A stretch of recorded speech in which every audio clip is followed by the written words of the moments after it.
Hello বন্ধুরা, সবাই কেমন আছো? আশা করছি সবাই ভালো আছো আর আমিও ভালো আছি। আর আজকে একটা বান্ধবীর জন্মদিন, তো তার জন্য আমি নিজের হাতে রান্না করে খাওয়াবো। আর এটা কেমন বান্ধবী কেমন বান্ধবী তোমাদের পুরোটাই দেখাবো, তোমরা ভিডিওটা স্কিপ না করে দেখতে থাকো। তো প্রথমে তো দেখো, সকালে কিছু কাজকর্ম তোমাদের সঙ্গে শেয়ার করে নিচ্ছি। আমি সকালবেলায় যে বাসি কাজকর্ম সেরে বাসি জামা কাপড়টা ছেড়ে নিয়েছি, তারপরে দেখো ঠাকুরের থালা বাসনগুলো মেজে নিলাম। আর ঠাকুরের যে তুলসী মন্দিরটা, সেই তুলসী মন্দিরটাও একটু ধুয়ে নিলাম। তারপরে এখানে যে জল টল পড়েছে, তো সেই জলটা একটু ঝাড়ঝুড় দিয়ে দিলাম, ঝাড় দিয়ে পরিষ্কার করে দিলাম। তারপরে ঘরের বাসি বিছানাটা একটু গুছিয়ে নিলাম। তারপরে বসলাম একটু চা নিয়ে।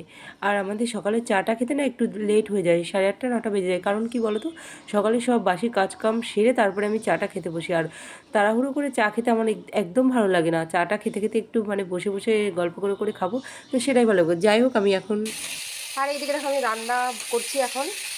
আর অর্ধেক রান্না হয়ে গেছে। আর এখন এই যে সবজিটা রান্না করছি, তারপরে মাংসটাও রান্না করবো। এই যে মাংসটা ধোয়া হয়ে গেছে।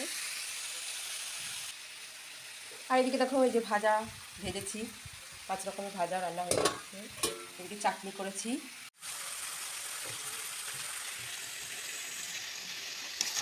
তো যাই হোক, রান্না তো প্রায় আমার হচ্ছে। আর এইদিকে দেখো চলে এসছে আমাদের বাড়িতে কাল। অ্যাকচুয়ালি এ আমার বড় ননদের মেয়ে, কিন্তু একটা সময় আমি আরও এতটা ভালো বন্ধু হয়ে গেছিলাম।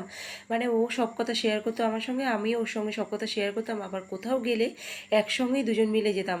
অ্যাকচুয়ালি ও ছোটোবেলা থেকে এখানে মানুষ হয়েছে, তো তার জন্য ওর আদরটাই এখানকার অন্যরকম। তো এইভাবেই আমরা বান্ধবী হয়েছিলাম।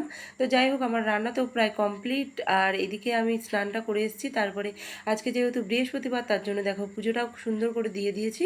তারপরে দেখো এইটা আমাদের বার্থডে গার্ল।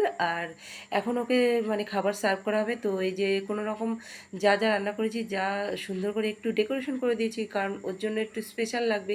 তো দেখো ও একটু খুব খুশি। আর দেখো এখন খাওয়া দাওয়া আরম্ভ করবে। আর অল্প ভাত দেওয়া হয়েছে, তো তারপরে একটু বেশি ভাত দেওয়া হবে। তো যাই হোক, আশীর্বাদ পর্বটা করা হয়নি, কারণ ওদের ওর বিয়ে হয়ে গেছে।